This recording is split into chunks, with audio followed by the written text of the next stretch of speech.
Welcome back दोस्तों, आप लोग के अपने YouTube चैनल पे। ये चैनल स्पेसिफिकली हमने आइडल स्टूडेंट्स के लिए बनाया हुआ है, उनके अपडेट्स के लिए, उनके लेक्चर्स के लिए। और आज भी हम करने वाले आइडल के जो टेक्स्ट बुक है उसमें से एक सम्स करेंगे हम लोग, बायबैक ऑफ शेयर्स का सेमेस्टर 5 का। और बायबैक ऑफ शेयर्स चैप्टर जो है बहुत ही इंपॉर्टेंट रोल प्ले करता है आपके एग्जाम में पास होने और स्कोरिंग पर्पस के लिए। अगर आपने अब तक इसके बेसिक क्वेश्चन, बेसिक चीजें देखा नहीं है, बेसिक वीडियो देखा नहीं है, तो उसका प्लेलिस्ट का लिंक आपको डिस्क्रिप्शन दे देंगे, आप जाकर पहले वो देख लीजिए। उसके बाद आइए सम्स करने के लिए। हमने ऑलरेडी पहले ही डिस्कशन कर लिया है इसके स्टेप्स के बारे में, इसके नोट्स के बारे में। आज जैसे छोटा सा क्विक रिवीजन करेंगे स्टेप्स के बारे में, फिर हम सम स्टार्ट करेंगे।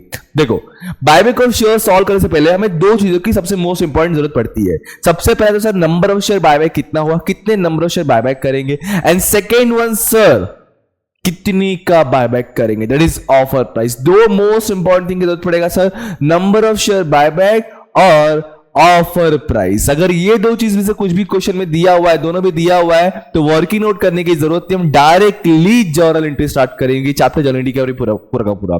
और अगर दोनों में से कुछ भी गायब है तो हमें कुछ वर्किंग नोट्स करने पड़ेंगे। फर्स्ट ऑफ ऑल हमें दोनों चीज पता करना पड़ेगा, उसके बाद हम जर्नल एंट्री सॉल्व करेंगे। तो अब देखते हैं कि स्टेप्स क्या है। जब पता चल जाए कि भाई ऑफर प्राइस क्या है, नंबर ऑफ शेयर बायबैक क्या है, उसके बाद हमें स्टेप्स को फॉलो करना है। स्टेप्स फॉलो करना कंपल्सरी नहीं है, बट मैंने कुछ स्टेप्स डिजाइन किए, इससे क्या होगा, हमें कोई भी एंट्री भूलेंगे नहीं और स्टेप बाय स्टेप चले तो कोई रॉन्ग भी नहीं होगा, कुछ मिस नहीं होगा।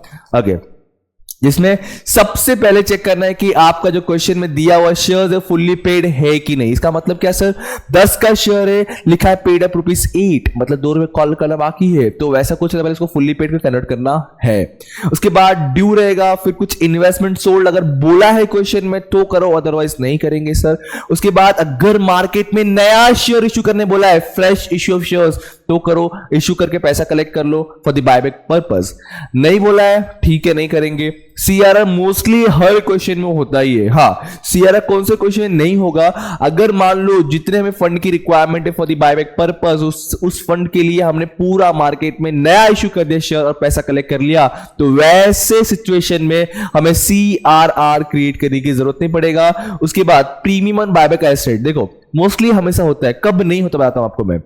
जब हमें बायबैक एट पार करना होगा, मतलब भाई 10 रुपए लिया, 10 रुपए दिया, कुछ एक्स्ट्रा रिफंड नहीं कर रहे हम लोग, तो कुछ एक्स्ट्रा नहीं है, प्रीमियम नहीं है, तो वैसे सिचुएशन में प्रीमियम एडजस्टेड का एंट्री नहीं होगा। फिर आपको बायबैक अमाउंट पेड करना होगा, और लास्ट अगर क्वेश्चन ने बोला है बोनस शेयर्स, तो ही बोनस शेयर्स करना होगा। ये सारे कुछ बेसिक्स थे यार, हमने ऑलरेडी कोई सब पढ़ा हुआ है। Offer price given, not given, क्या गिवन होना चाहिए, क्या दिया होना चाहिए, इन सारे नोट्स जो है हमने ऑलरेडी पहले ही डिस्कशन किया हुआ है। अगर आपने अब तक नहीं पढ़ सकते, और इनके सारा पीडीएफ में अपने इस एप्लीकेशन में प्रोवाइड कर दूंगा, स्टडी मटेरियल टैब के अंदर आप जाके पीडीएफ डाउनलोड कर सकते हो। ओके, और इसके अलावा वेबसाइट में भी जितना कुछ चीजें हो सकता है हमने अपने वेबसाइट पे अपलोड कर दिया है, उसके लिंक भी हमने डिस्क्रिप्शन दे के रखा हुआ है। सो चलो चलते हैं, अभी हम अपने सम्स की तरफ। सम स्टार्ट करते हैं, और जो सम्स कराऊंगा यार मैं कहीं यहां वहां से नहीं, आपके ही बुक से कराऊंगा जो आपने इंस्टीट्यूट से कलेक्ट किया हुआ है।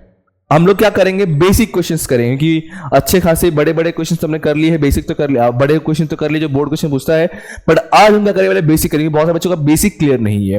ओके, देखो, following is the summarised balance sheet. ये क्वेश्चन कौन सा है, बायबैक ऑफ शेयर्स का, फाइनेंशियल अकाउंटिंग, पेज नंबर 128 पे दिया हुआ है, ठीक है। तो following is the summarised balance sheet of Vishal limited as at 31 March 21 है। कुछ लाइबिलिटीज है, अमाउंट है, असेट्स है, अमाउंट है।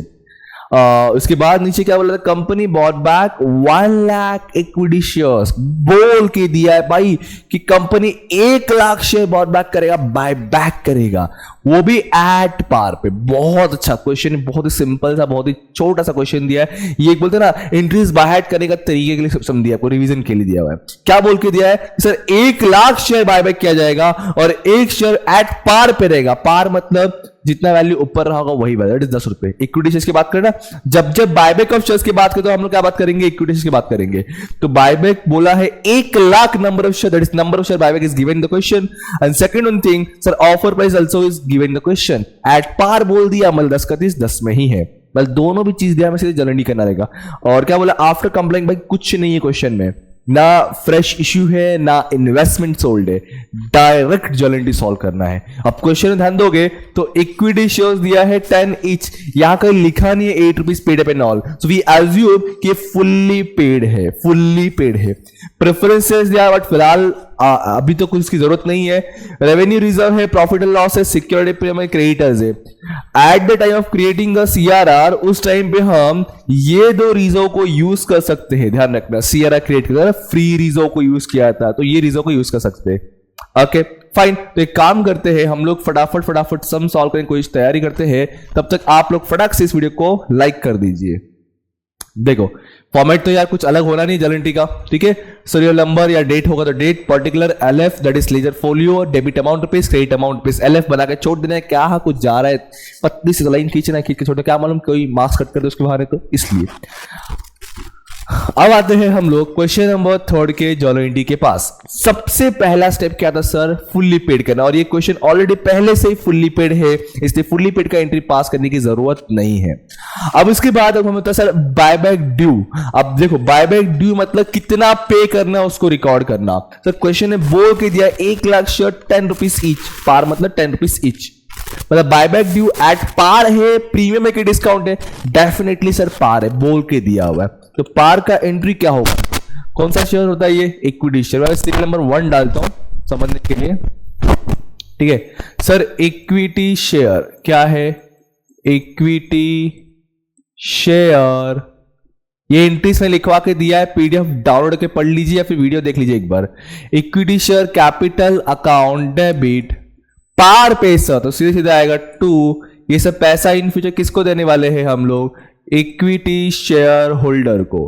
किसको देंगे sir, equity share holder account.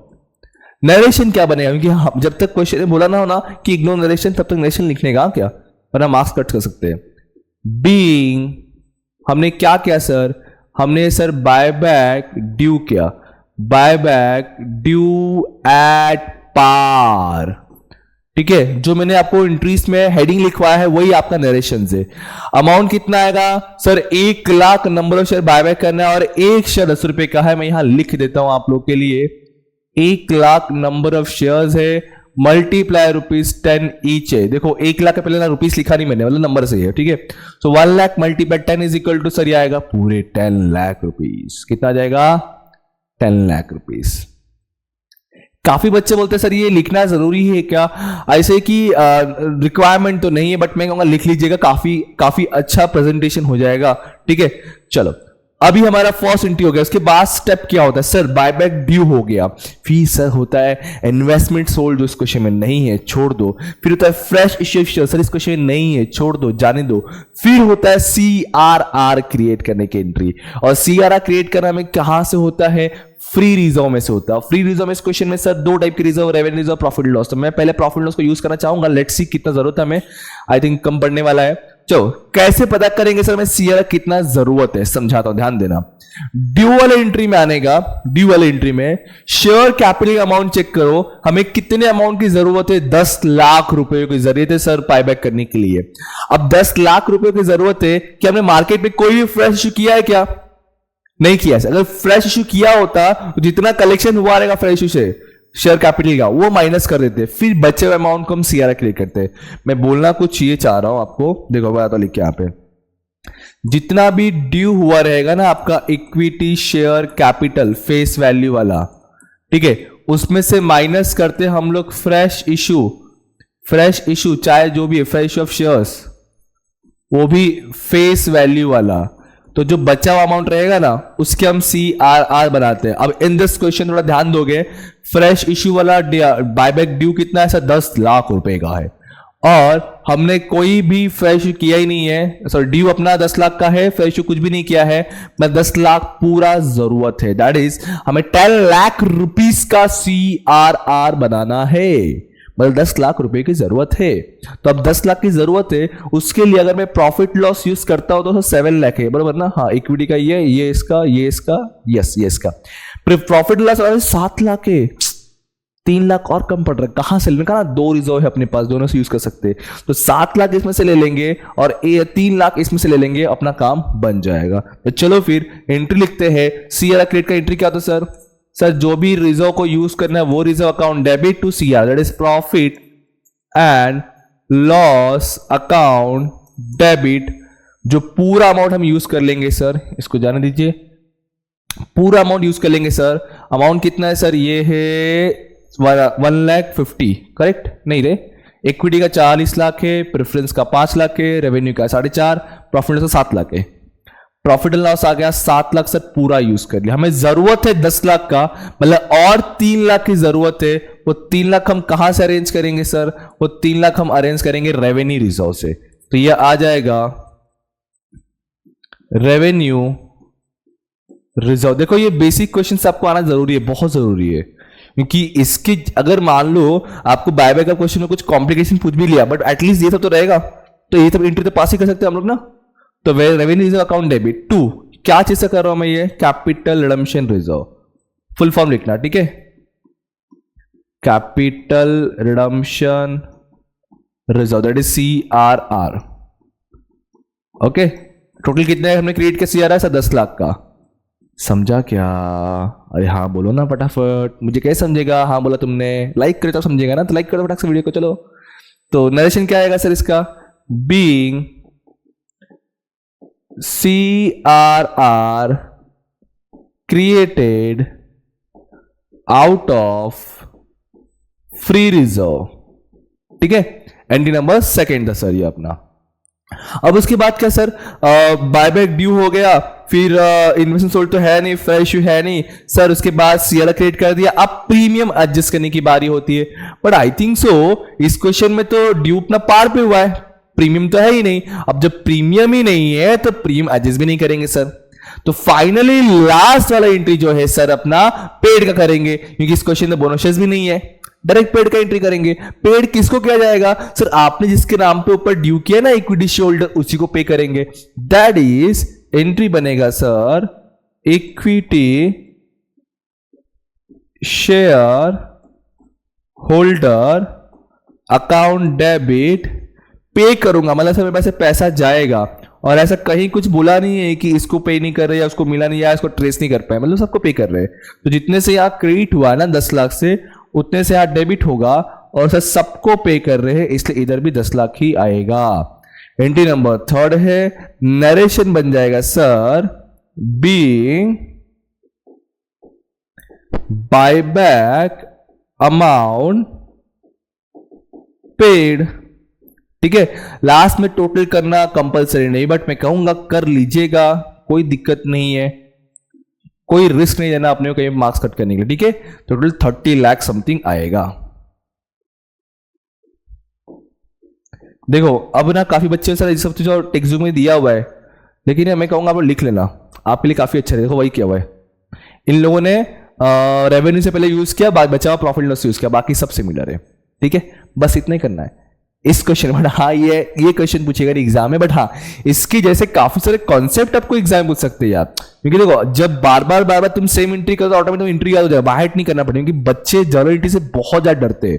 डरने की जरूरत नहीं है, जब तुम एक ही चीज को 10 बार लिखोगे, 10 बार सॉल्व करोगे यार, तो ऑटोमेटिक याद हो जाएगा। टाइम है अभी भी, आराम से पढ़ के हम पास हो सकते हैं, पास का स्कोर कर सकते हैं, ठीक है। सो ये हो गया ए वीडियो, अगले दिन हम मिलेंगे, अगले लेक्चर में मिलेंगे हम नए सम के साथ में। तब तक पढ़ते रहिए, पार्टनर सबको याद करते रहिए। Thank you so much, bye bye, जय हिंद दोस्तों।